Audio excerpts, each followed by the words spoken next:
"You eat too much for someone who doesn't pay rent," my daughter said. And I swear, for the first time in 78 years, I understood what people meant by seeing red. I didn't answer. I just sat there with my fork midair, staring at her, trying to remember when exactly she stopped being my little girl. The dining table was too wide. That's the first thing I thought. Too wide for a family that barely talked. Her husband, Craig, was scrolling through his phone. My teenage grandson, Blake, had his headphones in one ear. Only little Annie, my granddaughter, noticed anything was off. She glanced at me with those big, confused eyes. She didn't understand what her mother had said. Not yet. Lindsay was already halfway to the kitchen, muttering something about me leaving crumbs on the floor. The roast chicken was her usual dry mess, but I'd smiled and eaten it anyway. Like I always did. Like I'd done every week since she let me move into the mother-in-law unit behind their house 4 years ago. I finished chewing, set my napkin down, and excused myself. No one stopped me. Of course not. Outside, the cold air hit me like a truth. November in Oregon is a quiet kind of cruel. Wet, gray, and damp in a way that gets into your bones. I walked the short path back to the unit, my bad knee aching with every step. The porch light flickered overhead. She always forgot to change the bulb. Inside, I clicked on the little lamp beside my recliner and lowered myself down with a grunt. I didn't cry. I didn't even get angry. I just stared at the wall where my late husband's photograph still hung, slightly crooked from the time Annie ran into it with her scooter. I never fixed it. Maybe I liked it better that way. She said I eat too much, I told the picture. Too much, George. Can you believe it? George didn't answer, but I could almost hear his laugh, the deep, warm one that started in his chest and made everything feel okay. He'd been gone 10 years, died on a Tuesday morning, just after we paid off the farm, just after we agreed we'd never let the kids struggle like we had. So we gave.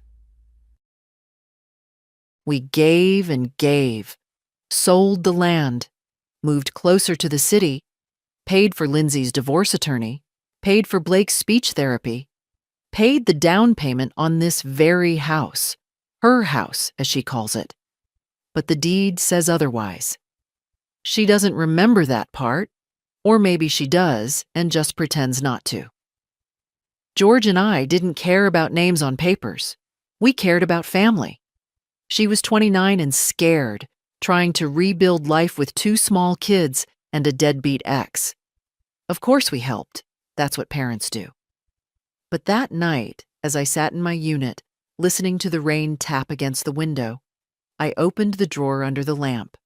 Inside was a folder I hadn't touched in 3 years. Mortgage documents, refinancing agreements, and the contract that listed me, not Lindsay, as the primary borrower. George and I had co-signed. She was never approved on her own. I took the folder out and laid the papers across my lap.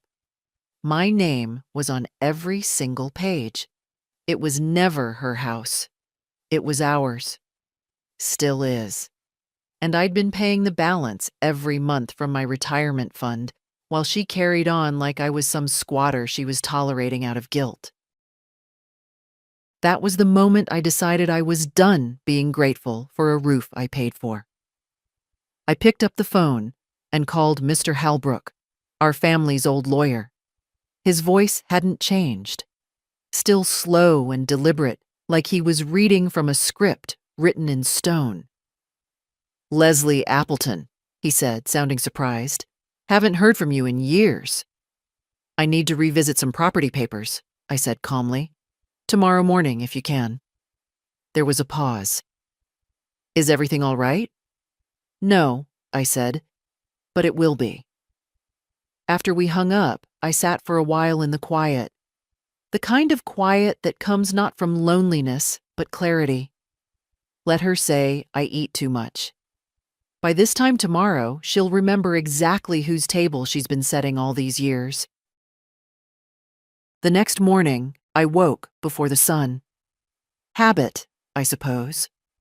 When you spend most of your life on a farm, the body remembers before the mind does. I sat on the edge of the bed, wrapped my shawl around my shoulders, and waited for the kettle to whistle. The sound filled the small kitchen, familiar and steady, the way few things are anymore. At 7:30 sharp, I was dressed and ready, gray slacks, navy sweater, my wedding ring still on my hand, though George was long gone. Outside, the fog hung low over the yard, curling around the bushes like a warning. I didn't bother checking if Lindsay was up. She rarely was before 9, and if she was, I had no desire to see her. The taxi dropped me off downtown, in front of the law office. Mr. Halbrook's assistant, a young woman with polite eyes and a strained smile, offered me coffee I didn't take. She led me to his office, where he rose slowly from behind a cluttered desk. Well, Leslie, he said, you haven't aged a day. You're a terrible liar, Warren. He chuckled and gestured for me to sit. I handed him the folder. He flipped through it, eyes narrowing behind his wire-rimmed glasses. Still paying this mortgage? Yes. She thinks it's hers? She does. He gave a low whistle and sat back in his chair. You co-signed, and your name's still primary. The payments come from your account? Every month. Does she contribute at all? I shook my head. He nodded slowly, then opened a drawer and pulled out a legal pad. You thinking of transferring ownership or taking action? Both, I said. But not yet.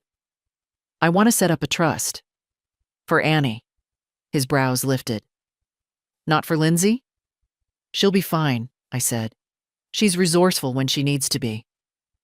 He didn't ask more questions, just made notes and told me we could have everything drafted in a week. As I left the building, the morning chill had given way to a crisp sun.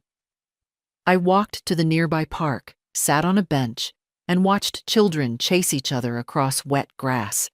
I used to bring Lindsay to parks like this. She liked the swings best.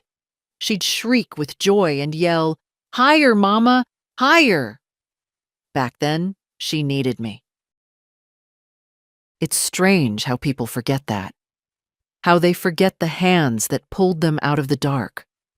Once they're standing in the light, they act like they lit the fire themselves. I returned home quietly. Annie was in the yard, sitting cross-legged in the grass with a book in her lap. She smiled when she saw me. Hi, Grandma. You look nice. Were you out? Just some errands, I said. She reached out her hand, and I took it, lowering myself beside her. Do you like living here? I asked her. She looked puzzled. Yeah, why? Just wondering. She leaned into me slightly, the way children do when they trust you without thinking. I kissed her head. That afternoon, Lindsay avoided me. Typical. When she doesn't want to face something, she pretends it doesn't exist. I knew she hadn't forgotten what she said the night before. She just assumed I'd let it slide. Again. She didn't know yet that the world was tilting. In the evening, I reheated soup in my unit and pulled out one of George's old journals.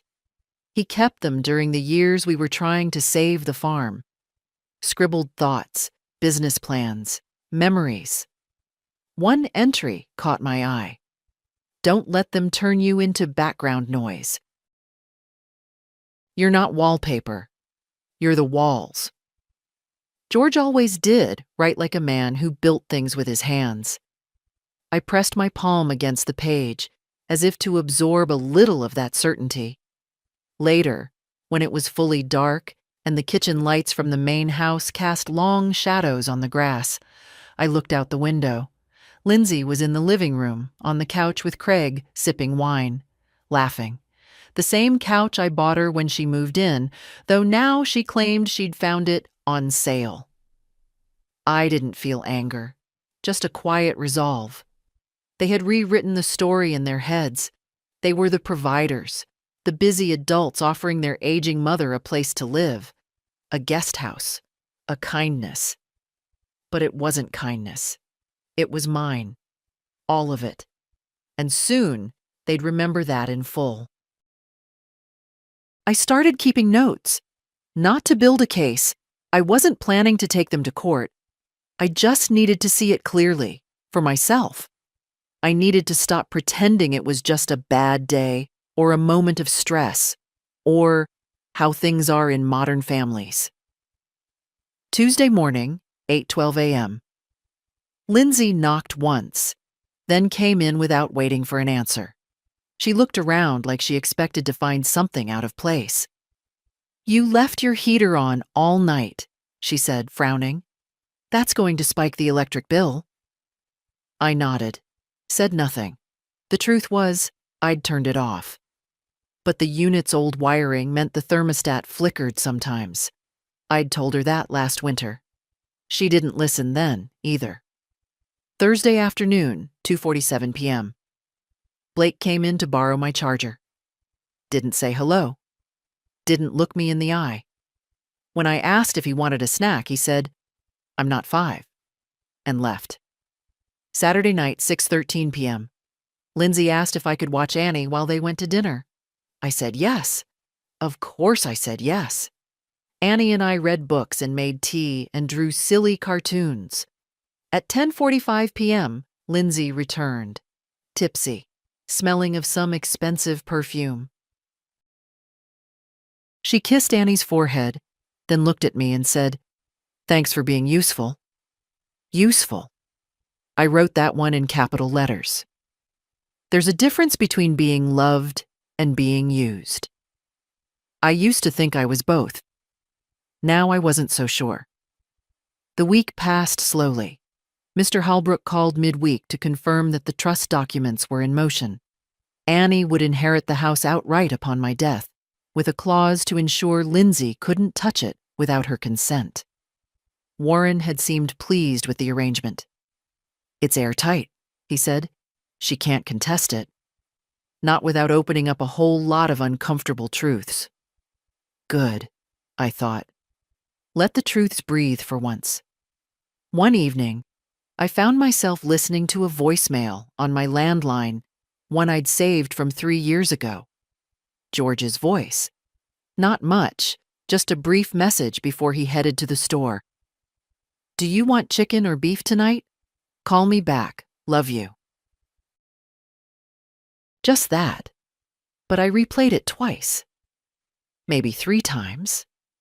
His voice was stronger than I remembered. Or maybe I'd forgotten how steady he sounded when everything else in life felt like shifting sand. That Friday, Lindsay hosted a game night. I wasn't invited. It was one of those subtle exclusions they didn't call exclusion. Just forgetfulness. "Oh, I didn't think you'd want to come. It's mostly our friends from the office. There won't be anything for you to do." I heard them through the windows. Laughter, music, the scrape of chairs on tile. I sat in my recliner and turned the volume up on the nature documentary I'd already seen twice. I wasn't angry. I was taking notes. The next morning, I left a plate of freshly baked muffins on their porch. No note. Just something sweet. I wasn't trying to win them back. I was watching myself. I wanted to see if kindness would echo. It didn't. By the end of the day, the plate was back, empty, in my sink. No one said a word. Even Annie didn't mention them. But she did come that evening, book in hand. "Grandma," she said, curling up beside me, "can I read to you tonight?" My throat tightened. I nodded. She read slowly, tracing each word with her finger. Halfway through the story, she paused. Why do you live out here, not in the big house with us? I looked at her, 8 years old, full of questions that grown-ups avoid. I like my quiet little place, I said gently, but I used to live in bigger houses, with family. Do you miss it? I miss feeling like I belong inside, not beside. She didn't understand that fully, but she understood enough to reach for my hand and hold it until the story was over. Later that night, I lay awake, thinking of what I would say when the time came. How I would say it. Because I wouldn't yell. I wouldn't scream or accuse or beg. But I would speak, and they would hear me. There are things you forget until they show up in your hands again. That's how it was when I opened the old cedar box in the back of my closet and found the letters. George's handwriting was unmistakable. Tight, upright, a little too neat for a man who worked with his hands. These weren't love letters, not exactly. They were more like messages we used to leave each other around the house. On the fridge, the bathroom mirror, tucked into coat pockets. But he kept them, folded, stacked, dated. One read, "Called the bank, mortgage clear. We own this patch of dirt outright, darlin'. Feels like a miracle." Dated June 12th, 2003. Another, "Don't let her steamroll you just because she talks fast. You're not made of paper." That one was about Lindsay. She was 16 at the time. Even then, she had a way of wearing people down with speed and certainty until they folded just to catch a breath. I sat on the floor of the closet and read through the whole stack. Some of them were mundane, reminders to buy milk or notes about doctor appointments. But they all had the same tone: partnership. George never talked down to me, never made me feel small. We shared everything, even when there wasn't much to share. I found the final letter behind the stack, sealed in an envelope marked "in case." I knew what that meant. In case I go first. I unfolded it with shaking hands. "Leslie, if you're reading this, I'm not around to remind you who you are. So I'll write it down instead. You are the reason we have anything. You are the one who got us through every hard season. You are not a burden, not an extra, not an afterthought. You are the foundation. If Lindsay forgets that, remind her. If the world tries to convince you otherwise, ignore it. You don't owe anyone your silence. You don't owe them smallness. Stand up, even if it shakes. I'll be proud of you always. G." I didn't cry. Not then. I folded the letter back up and placed it in my pocket. I wanted it close. I wanted to carry those words into whatever came next. That afternoon, I made a pie. Apple, the way Annie liked it, with the cinnamon folded right into the crust. I left it to cool on the windowsill. It was more for me than anyone else. A reminder that I could still create something sweet. Lindsay came by later with a stack of mail, dropped it on the counter without looking at me. "There's something from your doctor," she said. "Might be a bill." I nodded.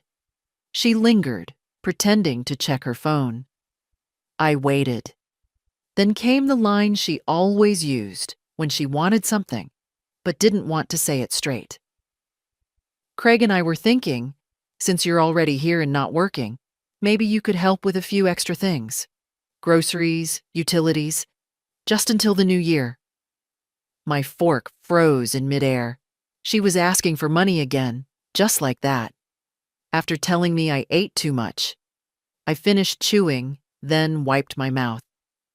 "Did you know the mortgage payment comes from my account?" I asked calmly. She blinked. "What?" "The house? I've been paying it." She laughed, short, nervous. "What are you talking about, Mom? That mortgage was settled years ago." I stood slowly, and walked to the drawer by the sink, pulled out the folder and handed it to her. She flipped through it, page by page. Her expression shifted. Confusion, disbelief, something else. Something harder to name. "This doesn't make sense," she said. "It makes perfect sense," I replied. "You couldn't qualify on your own.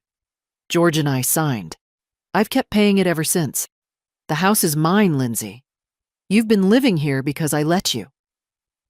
She dropped the papers on the table. "That's ridiculous." "It's reality." She stared at me for a long moment, then turned and left without a word. Left the papers, the mail, the truth sitting on the table between us. But the truth doesn't need her permission to exist. And for the first time in a long time, I felt tall. Not because I'd won anything, but because I'd stopped pretending I had nothing to stand on. It was almost laughable how quiet the house became after that. No more knocks on my door at odd hours. No more casual requests or passing comments about the heater or the trash bins or the so-called shared fridge space. It was as if the walls themselves had been told to keep their distance. Lindsay didn't bring it up again. Not a word about the documents.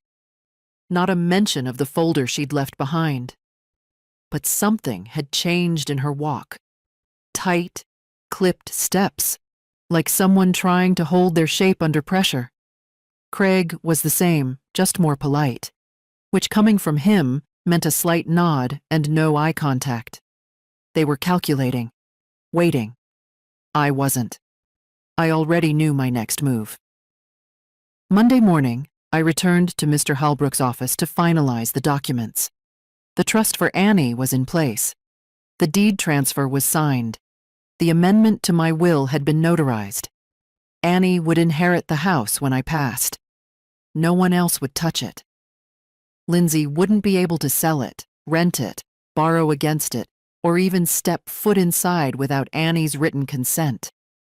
It would all be legal, locked, and binding. It wasn't revenge. I wasn't out to punish anyone. I was just reclaiming what was mine and choosing, with precision, who would receive the one thing I had left to give. Halbrook handed me the copies and asked if I wanted them sent to my daughter. "No," I said. "She'll find out soon enough." Walking home, I passed the corner lot where an old bookstore used to be. It had turned into a Pilates studio sometime last year. The sign out front read, "Find your core." I smiled. Maybe I had. At home, I brewed a fresh pot of tea and sat by the window. The garden outside was starting to brown with winter, but the last of the autumn leaves clung stubbornly to the maple tree.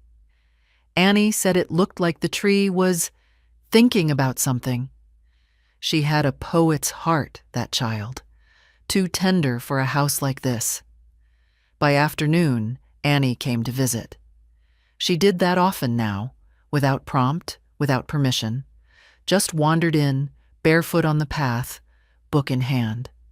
"Grandma," she said, climbing onto the armchair beside me, "did Mommy make you sad?" Children know. No one teaches them, but they know. "No, sweetheart," I said. "Mommy didn't make me anything. I'm just doing some thinking." She leaned her head against my arm. "You're going to live here forever, right?" The words struck deeper than I expected. I looked down at her. "What makes you ask that?" "Because I like it when you're here. It makes the house feel softer." Out of the mouths of babes. That night, as I folded laundry in my little kitchenette, I heard raised voices through the wall. Not loud enough to catch every word, but enough to understand the rhythm of argument. Craig. Angry. Lindsay. Defensive. "She tricked us." "It's not tricking if it's hers." "I thought you said she signed it over." "I didn't think she'd ever use it." I folded a towel, then another. Let them fight. Let them try to peel away the shock like wallpaper. The facts wouldn't budge. The next morning, Lindsay appeared on my porch, dressed too neatly for a regular Tuesday. Her lipstick was a little too bright, her smile too careful. "Can we talk?" she asked. I stepped aside and let her in. She sat at the table like it was an interview. I poured tea for both of us. She didn't touch hers.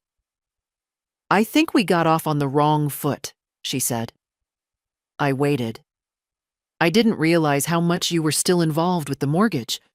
I thought we had agreed it was my responsibility now." "You assumed," I said gently. She flinched. "I just mean, it's confusing, Mom. You're living here rent-free and paying the mortgage. Well, now I see that. But there's a way to handle things, you know? Talking, discussing." "Like calling someone a burden at dinner?" I asked. "Is that the way?"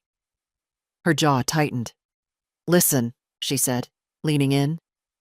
"We're all a little stressed. Things are tight. Craig's job is up in the air, and Blake's tuition. I'm not your safety net, Lindsay. You're my mother." "Yes," I said, "and I taught you better than this." She looked at me, eyes wide. For a second, just a second, I saw my little girl again, the one who used to fall asleep holding my pinky finger. But then it was gone. I stood and opened the drawer where the documents now lived. I placed them on the table in front of her. "This house," I said, "is mine. It will be Annie's one day. Not yours. Not Craig's. And if you don't want to live under that truth, you're free to make other arrangements." Her mouth opened, closed. I poured more tea. Sat down. "You said I eat too much," I said quietly. "But maybe I've just been swallowing too much for too long."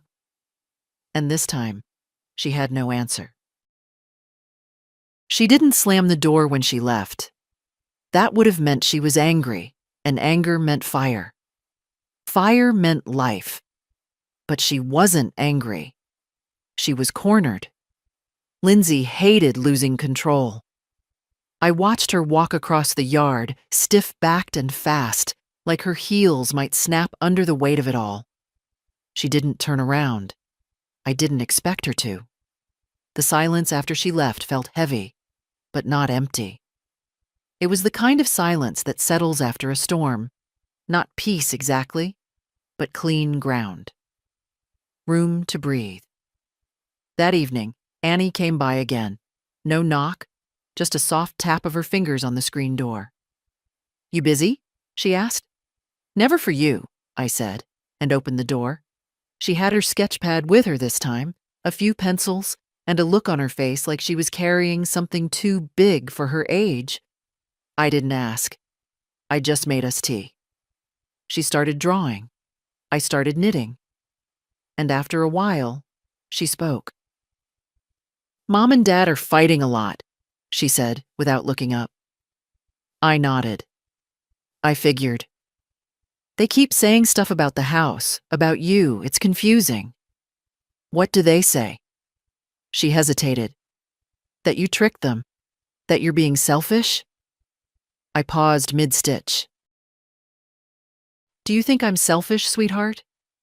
She looked at me then. Really looked. "No," she said. "You're the only one who listens." That was enough. She stayed a while longer, drew a picture of our maple tree and titled it, "Stubborn Leaves." I kissed her goodnight and tucked the drawing into my journal. The next day, Craig approached me. He knocked. He never knocked. I opened the door and found him standing awkwardly, arms crossed, expression stuck somewhere between apology and resentment. "Can we talk?" I stepped outside but didn't invite him in. That was new. He noticed. He cleared his throat. "Lindsay's upset. She feels blindsided." "I imagine she does." "She says you're cutting her out of everything." That this house is all we have. It's all I have, I corrected him. You've had it. He sighed. Look, I'm not here to fight. I just think we need to be practical. Maybe there's a middle ground. There isn't. He blinked. Excuse me? I've paid for this house for 18 years. I've covered every mortgage payment, every repair, every tax bill. Lindsay doesn't own it. Neither do you. She's known that deep down. She just never thought I'd use it. He shook his head. This isn't how families operate. Then maybe this isn't a family, I said simply, because I've been operated on for years. He opened his mouth again, but I raised a hand. Craig, I'm done being used. If Lindsay wants to talk to me, not at me, not around me, but to me, I'm here. Until then, you both need to understand that the story's changed. The roles have shifted. Annie's just a kid, he snapped. You think she can manage a house if something happens to you? I think she's got more heart than both of you put together. He stared at me, jaw clenched, hands curling into fists. But I didn't flinch. I was past flinching. Finally, he stepped back, muttering something I didn't catch. Probably for the best. When he was gone, I sat on the porch for a long time. The light was changing. Sunset, softening the sky into oranges and blues. My tea had gone cold, but I held the cup anyway. It felt good to hold something that belonged only to me. Later that evening, I started packing a few boxes. Not to move, but to clear space. I pulled old receipts, utility bills, bank statements, laid them out, sorted them, kept only what mattered. I wanted no mess, no confusion, no loopholes when the time came. In the bottom of a filing drawer, I found an envelope with Blake's name on it. It was a check I'd written a year ago for his driving school. It had never been cashed. Probably got tossed aside, forgotten. Like so many things from me. I tore it in half and threw it away. I wasn't angry. I was just done. That night, before I went to bed, I called Annie into the unit. I want to show you something, I said, and pulled out the documents. These papers mean the house is yours one day. She looked at them, wide-eyed. Mine? Yes, sweetheart. When I'm gone, this place will be yours, and I want you to do with it what I didn't. Use it for peace, not power. She nodded, serious beyond her years. I will. And in that moment, I believed her. It took a few days before the quiet turned into strategy. I knew the signs. Craig spending longer hours in the garage pretending to work on nothing. Lindsay avoiding eye contact while walking from car to door. Blake sulking more than usual, and no more muffins disappearing from my kitchen counter. But I didn't mind the silence. Silence is only cruel when you're still hoping for sound. I wasn't hoping anymore. I was preparing. I began with the photo albums. 30 years worth of pictures, from the dusty black and white ones of my childhood to the glossy prints of Annie's last birthday. I spread them out on the small table near the window, sorting by decade, by home, by faces that had changed.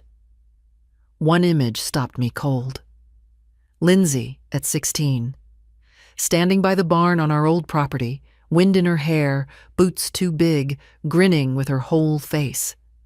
I could still remember the feel of her hand in mine that day, how she'd said, "When I grow up, I'm never leaving you behind." I placed the photo face down. People break promises when they don't think they'll be held accountable, especially to the people who've loved them most. That afternoon, I called Warren again. I asked him about something I'd never really considered before. What would it take, I asked, to revoke financial access if I had granted any? Do you mean a power of attorney? Hypothetically? Easy enough to revoke. You'd need to sign a notice and submit it. We can update everything at once if you'd like. And what about access to accounts? Cards? Beneficiary names? Same, he said. We can walk through all of it. But just to be clear, has someone misused your trust? No, I said. Not yet. He was quiet for a moment. You're preparing. I'm making sure they can't steal anything when they realize they've lost the one thing they thought was guaranteed. He exhaled, long and slow. I'll have everything ready by Thursday. After the call, I sat at my table with the window open. A wind had picked up, and the air carried the scent of dry leaves and distant smoke. It was a familiar smell. Autumn before the hard winter, memory before the forgetting. That night, I didn't sleep well. Not from worry. From clarity. I couldn't pretend anymore. I had to sort the final pieces before the storm came. In the morning, I cleaned my space. Not for guests, not for them, but for myself. For dignity. My room, my walls, my air. I opened all the windows, let the light in, washed every dish, dusted every corner. I even polished the wood frame of George's picture. You wouldn't have let it go this far, I whispered. But I did. And now I'm fixing it. Later that day, I caught Lindsay outside while she was carrying groceries in. She flinched when she saw me. Can I help? I asked. She looked suspicious. It's fine. I didn't move. I think we should talk. She closed the car door with her hip, balancing 2 bags. About what? You know what. She sighed. Mom, I really don't have time. Make time, I said, and stepped aside so she could pass. Later. Tonight. Here. She didn't answer, just kept walking. But I knew she'd come. She was too curious not to. And she did. At 8:13 p.m., Lindsay stepped into my unit, arms folded. You wanted to talk. I gestured to the seat across from mine. She didn't sit. So I started. I've changed everything, I said. Her eyebrows lifted. What does that mean? The power of attorney, bank authorizations, my will, the trust. She let out a soft laugh. You're being dramatic.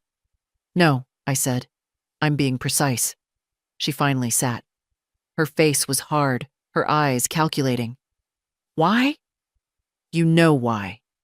I made one comment. One. I stared at her. No, Lindsay. You made 100. That one was just the one that woke me up. She looked away. You've treated me like a guest, a freeloader. An old piece of furniture that occasionally serves a purpose. But I'm not furniture, and I'm not your tenant. This is my house, she said, her voice rising. No, I said calmly. It's mine, and soon it'll be Annie's. Her head snapped toward me. What? I've put it in a trust. She'll inherit it, not you. That's insane. No, I said. It's mine to give. And I'm giving it to the only one in this family who still looks me in the eye without asking for something. Lindsay stood abruptly. You're destroying everything. No, I said. I'm restoring something. Myself. She opened her mouth, closed it, then left. No slamming door, no final words, just the sound of retreat. And in that sound, I finally exhaled. Let her spin. I was done spinning for her.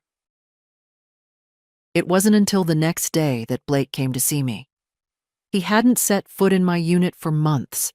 Even when he borrowed things, chargers, headphones, a spare umbrella, he sent Annie to get them, or just took them without asking. But that morning, he showed up at my door, hands in his pockets, expression like someone had dared him to be polite. Hey, he said, like it was a chore. I stood in the doorway. Hello, Blake? He didn't ask to come in, didn't apologize. Just looked past me like something more interesting might be happening inside. Mom said you're changing stuff. That's right. She's pretty mad. I nodded. I imagine she is. He shifted his weight. So, like, are we gonna have to move or something? That was it. No, how are you? No, what happened? Just, what does this mean for me? I studied him. 16, going on 30 when it suited him. Tall, smart, quick-tongued when he wanted to be. But all surface. Not a flicker of depth. No, I said. You're not going to have to move.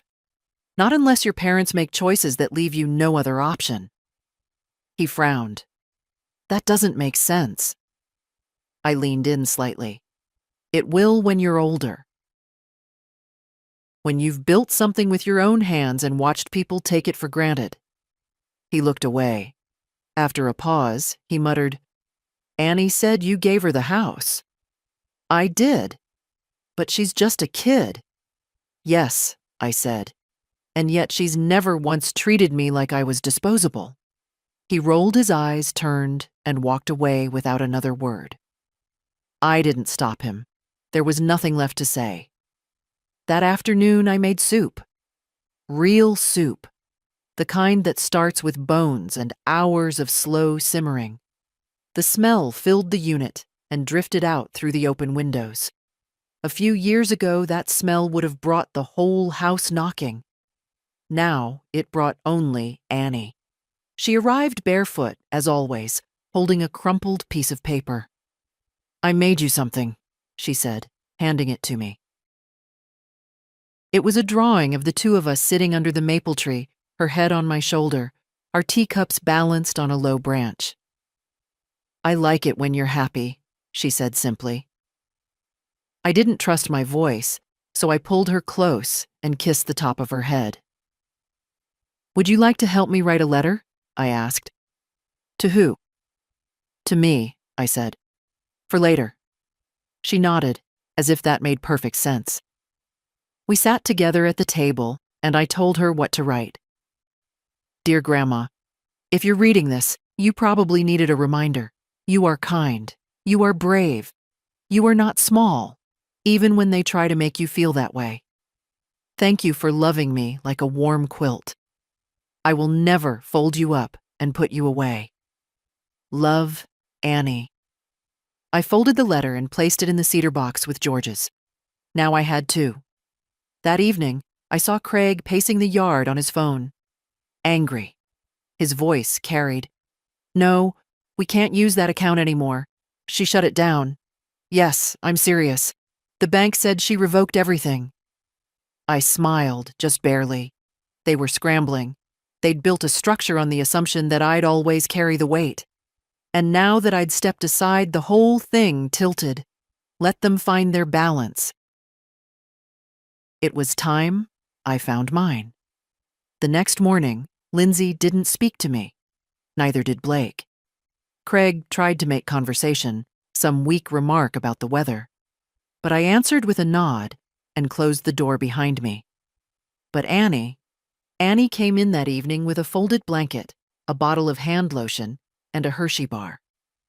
I thought you might like a treat. I do, I said, smiling.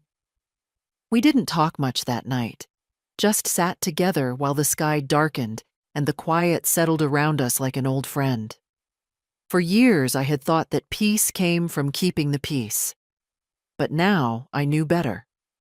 Peace comes from truth. And I had finally told mine.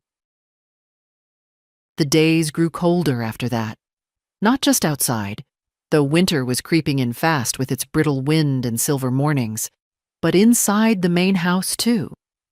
The lights stayed off longer, conversations grew shorter, and the air between me and Lindsay turned dense with everything unsaid. She passed me once on the path to her car, keys in one hand, a scarf wound tight around her throat. You've created a mess, she muttered, not even slowing down. I didn't respond. Let her think it was a mess. To me, it felt like clearing a table that had been cluttered for years. A week later, the bank mailed me confirmation. All automatic withdrawals linked to my accounts under Craig's or Lindsay's names had been canceled. 17 in total. Gym memberships, car insurance, even a subscription for organic pet food. I didn't even know they had a dog. I stacked the papers neatly in my desk drawer. Then I opened my checkbook and wrote out one last check for Annie's savings account. Not a huge sum, but a beginning. Something she could build on later when she had her own choices to make. That night, I cooked dinner for myself, roasted vegetables, a bit of salmon. Nothing fancy, but I set the table properly. Cloth napkin, real plate, candle lit. I played a record, the kind George used to love, with the scratchy old jazz that made you feel like you were living in sepia tones. And I ate slowly, alone, at peace. The next morning brought a knock. I opened the door expecting Annie, but found someone else. Daniel, my neighbor from down the street, retired fireman, knees shot to hell, kind eyes. We used to talk more, back when George was alive. He'd helped install the railing outside my porch, and I used to bake him rhubarb pie. He held a box in both hands. "Brought you some firewood," he said. "Figured you might need it." I stepped aside. "You didn't have to." He shrugged. "Didn't feel like sitting at home pretending to watch TV." I made coffee. He drank it black. We sat on the porch, wrapped in quilts, watching the street. "You're stirring things up over there," he said after a while. I smiled. "You hear it through the hedges?" "No, but I see the way they move, avoiding your door like it bites." We laughed. Then he grew quiet. "Good for you, though," he said. "Most folks your age, they just give in. Let the next generation bulldoze them."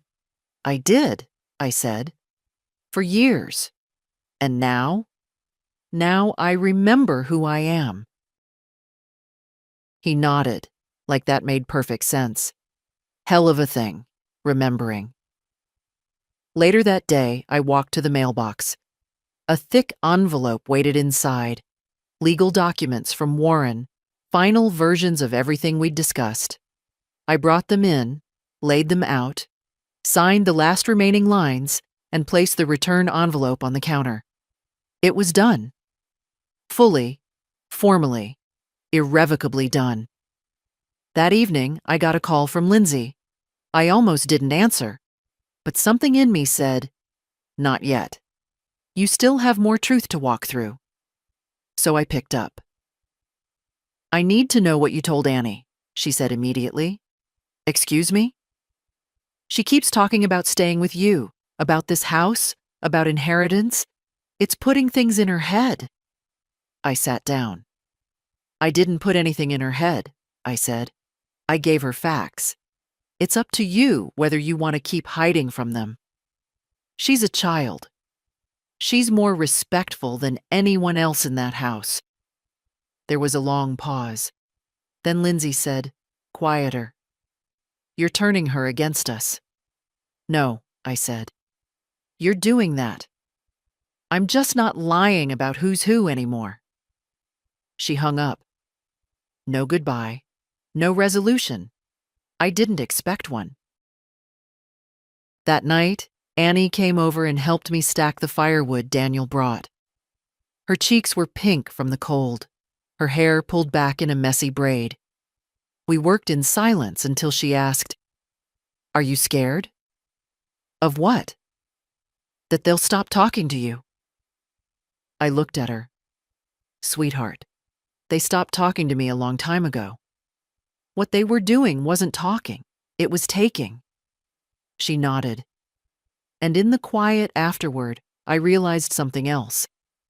I wasn't afraid of losing them, because I had already found myself. I didn't plan to confront them that day. I'd imagined something quieter, later. Maybe a letter, maybe nothing at all. Just a gradual fade into the kind of distance they thought I already lived in. but some things don't wait for timing. Some truths kick down the door. It started with the pounding, not knocking, pounding, the kind that rattles the frame and makes your hands freeze mid-motion. I was in the middle of folding laundry when it started. I opened the door to Craig, his face red, his breathing shallow. "I need to talk to you," he barked. "Now." I didn't move. "Is this how we knock now?" He ignored the question. "Do you know what you've done? We got a notice from the bank. The mortgage payment bounced, the car insurance, half the utilities. You assumed I'd pay them. That's not the same as asking." He stepped forward, and I raised a hand, firm and steady. "Craig, you're not welcome to shout in my doorway."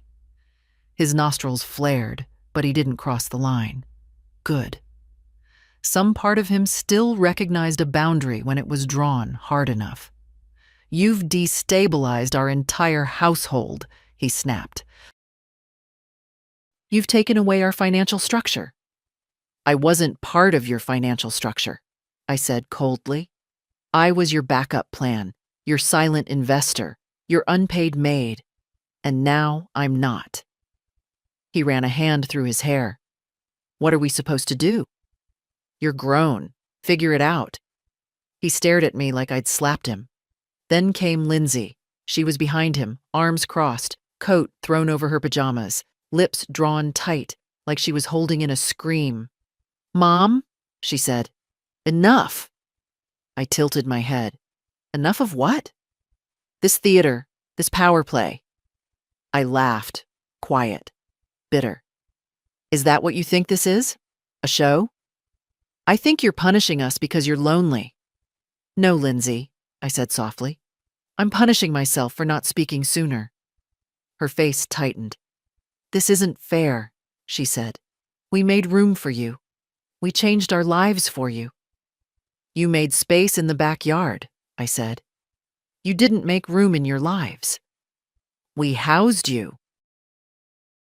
I stepped out then, fully, into the space between us. "No, you lived on property I bought, with a mortgage I paid.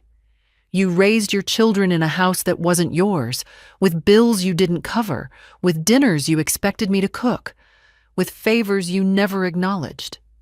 The words hung in the cold air. "I didn't ask for a palace," I continued. "I didn't ask for applause. I asked for respect. And when that disappeared, I reclaimed what was mine." Blake appeared at the edge of the porch, earbuds hanging from one ear, phone still glowing in his hand. "Is this like a family fight?" he asked, bored. "Go back inside," Lindsay snapped. He shrugged and walked away. Lindsay turned back to me. "You're destroying this family over a technicality." "A technicality?" I repeated. "You mean legal ownership? Or decades of unspoken labor? Or the fact that I fed this household while you pretended I was a tenant?" She opened her mouth, but I kept going. "Do you know what you said to me, the night this started?" She blinked. "You told me I eat too much for someone who doesn't pay rent. And you said it in front of your children, as if I were an embarrassment you were too polite to evict. I didn't mean it like that." "But you said it like that." Craig stepped in again, voice low. "We didn't realize you were keeping score." "I wasn't," I said, "until I realized no one else even thought the game had rules." They both stood there, small in their indignation, caught not in lies, but in a truth they never expected me to speak aloud. I looked at Lindsay one last time. "You wanted me invisible," I said. "Now I am. And suddenly, you see me." Then I turned, walked back inside, and closed the door behind me. Not slammed, just shut. Firm. Certain. And the silence that followed wasn't awkward. It was earned. By the time I boiled the kettle that night, I knew I wouldn't sleep. Not from regret. That part of me had been chipped away slowly over the last few months, and now there wasn't enough left to stir at night. What I felt wasn't sadness, either. It was something else. Like standing at the edge of a cliff and realizing the ground under you was finally solid. The storm had come. I'd stood in the center of it, and I was still here. The next morning, I started packing. Not to leave, not yet, but to prepare. There's a kind of strength in making decisions out loud with your hands, sorting what stays and what goes, touching things that once mattered, photos, old scarves, greeting cards, and choosing, on your own terms, which pieces of the past come forward with you. I packed slowly, deliberately, one box at a time, labeled each carefully. Annie came by around noon. She didn't ask why I had tape on the table and empty boxes by the couch. She just walked in, set down her little backpack, and said, "Want help?" We worked side by side. I showed her how to wrap fragile things in towels, how to fold sweaters so they didn't crease. She handled everything with care, even when she didn't know what it was. She asked about a photo of George and me in our 20s, standing in front of a tractor. "Grandpa was handsome," she said, squinting at it. "He was also loud and stubborn." "So, kind of like you?" I laughed, and it echoed through the room in a way it hadn't in months. When we finished, we sat on the porch with slices of apple and peanut butter. She told me about school, about a teacher who wore the same tie every Tuesday, and a friend who stole her markers and then gave them back without saying sorry.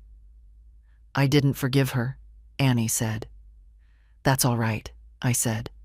"Sometimes the lesson is theirs to carry, not yours." She nodded slowly, like she understood.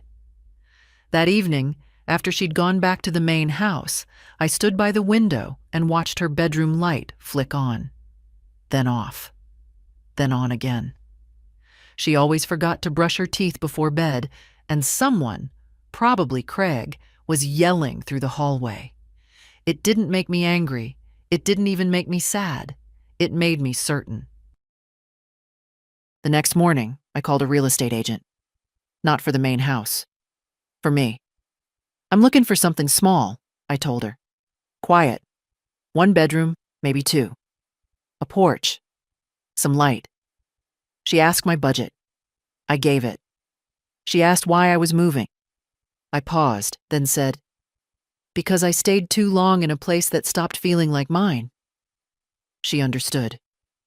Over the next few days, she sent me listings. I looked through each one with care, picturing what the afternoon light might feel like in the living room, how the kitchen might smell with stew on the stove, where I'd placed George's photo and the cedar box with the letters. One morning, I found it. A little bungalow on the edge of town, red shutters, a fence that needed painting, a swing on the porch that leaned slightly to the left. It looked like a beginning.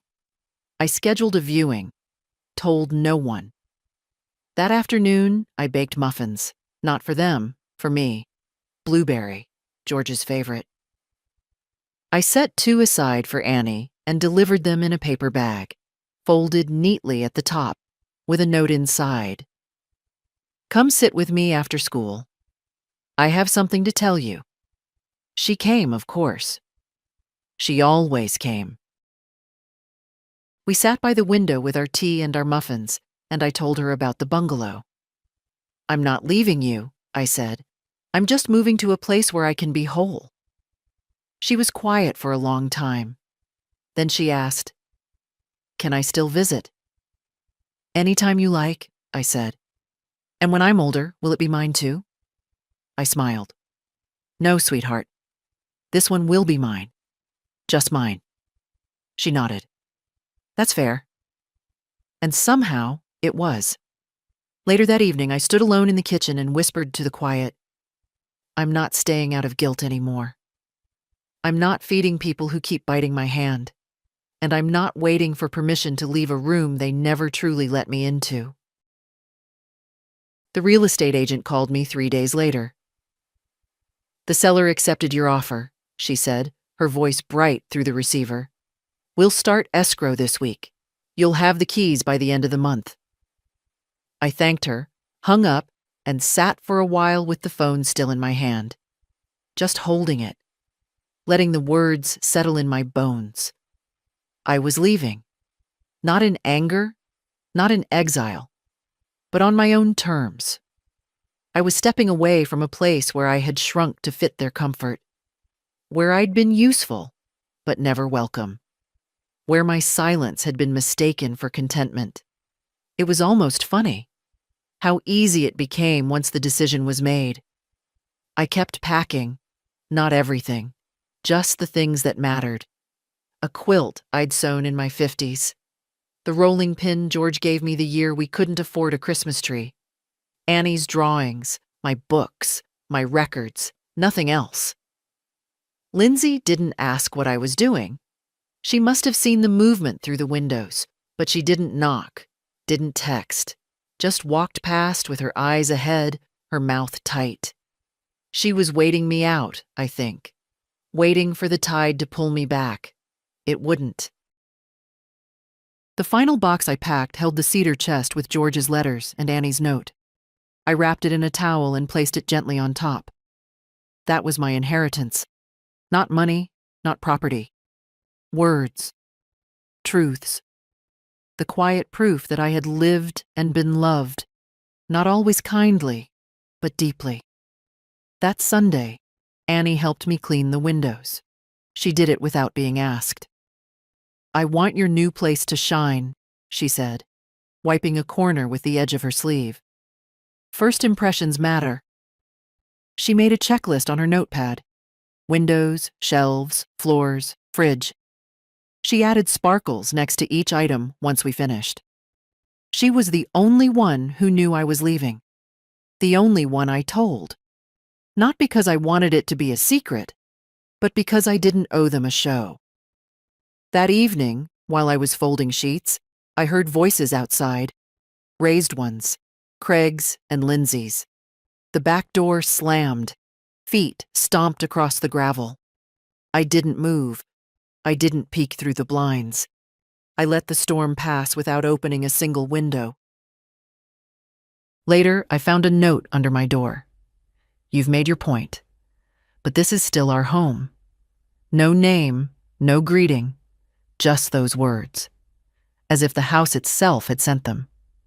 I folded it once, twice, and dropped it in the trash. That night, I stood in my doorway and looked at the path between my unit and the main house. The garden lights flickered, barely working. The grass was patchy, damp. I'd once planted tulips along that path. Lindsay had forgotten to water them. I wouldn't plant anything else here. The next morning, I woke early.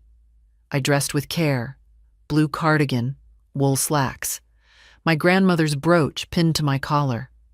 I made tea, buttered toast, and ate it while the light crept through the curtains. Then I walked to the front door of the main house and knocked. Lindsay opened it, surprised. She didn't say anything, just stepped back. Craig was in the kitchen, arms crossed, pretending not to listen. I stood in the entryway. I didn't sit. "I'm leaving," I said. Lindsay blinked. "What do you mean?" "I bought a house," I said. "I'll move in by the end of the month. Annie knows. No one else needs to." She swallowed. "So you're just abandoning the family?" "I'm removing myself from a place that treated me like a burden." She said nothing. I looked at Craig. "You'll need to refinance the house or move. It'll be yours again, on paper and in cost. You've had time to prepare." Still silence. "I don't want arguments. I'm not looking for closure. This is just a courtesy." Lindsay finally spoke. "What about Annie?" "She'll visit. She's a child. She's the only one who treated me like a person." I turned to go. "Mom?" Lindsay called after me. I paused. She didn't finish the sentence. So I left, and this time, I didn't look back. The house was smaller than I remembered from the photos, but in the best way. It didn't echo. It didn't swallow sound. It didn't feel like a space I'd been pushed into or tolerated within. It felt held, like I'd been scooped out of something hollow and placed into something solid. The front steps creaked, but they held. The door stuck a little in the corner, but I didn't mind. I liked things with character, things that resisted just enough to remind you they existed.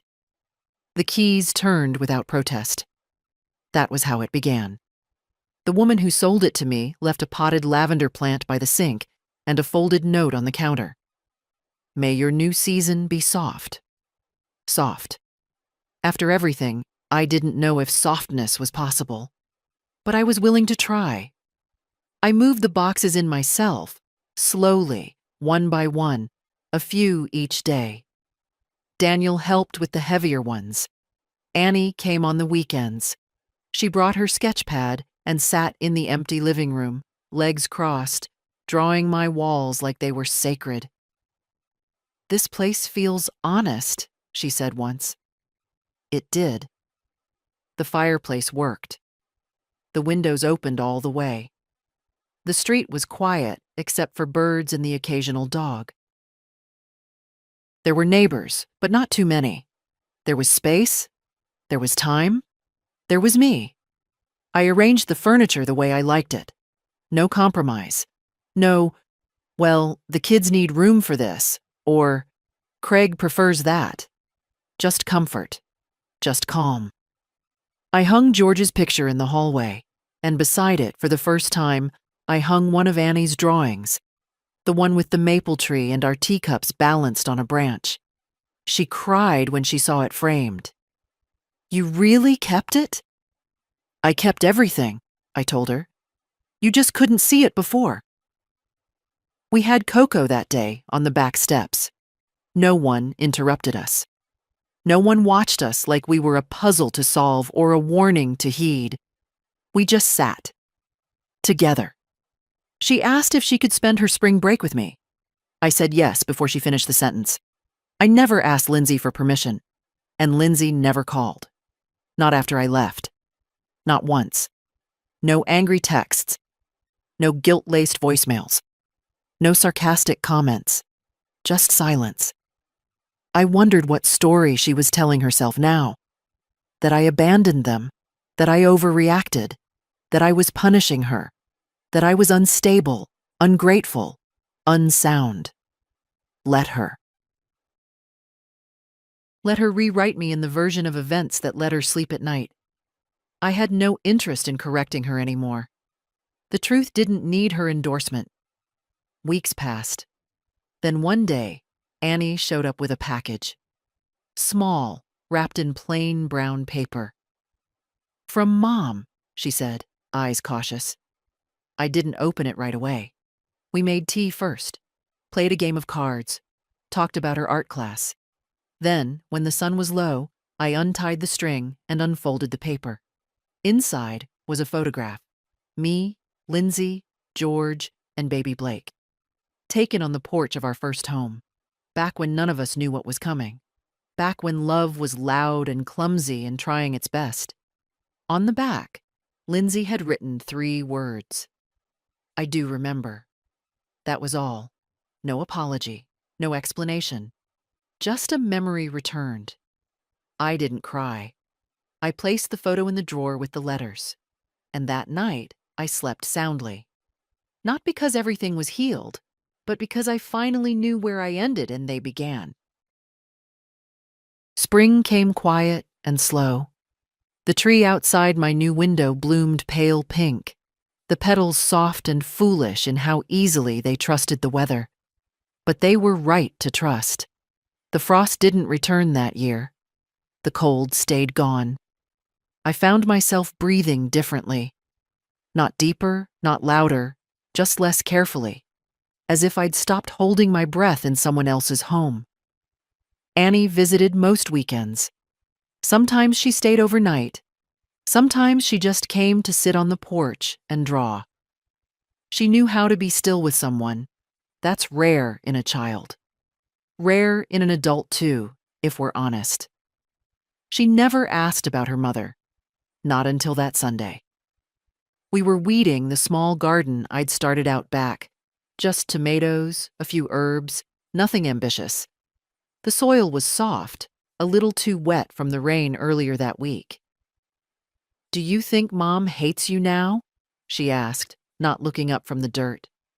"No," I said, "but she doesn't talk to you." "Talking and loving aren't always the same thing." She nodded, thinking. "So, do you still love her?" I sat back on my heels, wiped my hands on my apron. "Yes," I said, "but from far away." She didn't ask what that meant. I think she already knew. We finished the garden in silence. Then we made soup and ate it by the window, and she drew a picture of the pink blossomed tree outside. She titled it, "Still Here." That night, after she left, I lit a candle and sat at the table with George's picture. "You were right," I said. "I didn't owe them my silence." The phone rang once that week. Just once. It was Blake. His voice was lower than I remembered. He asked how I was, said school was hard, that he might want to visit sometime. I said he could. I didn't ask why. He didn't apologize. I didn't expect him to. It was enough that he dialed my number with no hand pushing him to do it. The next day, I got a letter from Warren. Just a routine follow-up. Confirmation of the deed transfer, the updated trust for Annie, a final breakdown of my accounts. I read through everything slowly. Then I burned the copies I no longer needed. Let the old versions turn to ash. Let the space they took in my life make room for quiet. The following weekend, Daniel came by. He brought a pie and a story about his grandson nearly setting the garage on fire with a drone. We sat on the porch swing that still leaned slightly left. "I heard from someone," he said, "that your daughter was at the church social." "Good for her," I said. "She didn't mention you." "She never did when I was 5 feet from her. Why would she now?" He chuckled. "You're sharp." "I'm honest." He raised his coffee mug. "To that." We toasted with weak coffee and old hands. That evening, I took out the photo Lindsay had sent. I placed it in a new frame. I didn't put it beside George. I didn't put it on the wall. I kept it in the drawer. Some things you honor quietly. Some things you let rest, without trying to resurrect them. Later, when the wind picked up and the sky turned that strange springtime blue-gray, I sat in the living room, wrapped in a blanket Annie had knit me with mismatched yarn. I looked around. Every object in that room had a reason to be there. Every photo, every cup, every blanket. There was nothing I kept because I had to. Nothing I left out of guilt. It was the first home I'd ever built entirely for myself, and it was enough. I didn't mark the anniversary with flowers or candles. No visits to the old house. No messages sent. No long looks backward. Just a walk. Down a quiet street where the magnolias had opened too early. Past the bakery with the chalkboard sign that always spelled something wrong. Along the fence of the elementary school, where Annie once pointed out the spot where she scraped her knee and didn't cry. 1 year since I moved into my own home. And still, every morning, I woke up surprised by how light my chest felt. It wasn't joy, not exactly. It was more like clarity, like I'd stepped out of a room filled with noise and could finally hear my own footsteps again. That day, I baked. The good kind, too, not the fast kind. Lemon cake with poppy seeds. Warm butter folded into sugar until the bowl felt heavy with sweetness. I set out 2 plates. One for me, one for Annie. She came after school as she always did. Taller now. Quieter, too. Her face had thinned out just a little, the way girls' faces do before they grow into themselves. But her eyes hadn't changed. Still saw everything. Still softened when she looked at me. We ate slowly. Talked about her science project, about a boy who liked her, and how she didn't like him back, about how the art teacher had picked her painting for the spring showcase. "Will you come?" she asked. "If I'm invited." She rolled her eyes. "You're always invited." Later, as we washed the dishes, she said it, without ceremony, without warning. "Mom talks about you more now." I didn't turn around. "Oh?" "She says she handled things badly, that you were more generous than she knew." I rinsed a cup. "That's progress." "She doesn't know how to say sorry." "I know." She paused. "She misses you." I dried my hands, then turned and kissed the top of her head. "I'm still here," I said, "just not where she left me."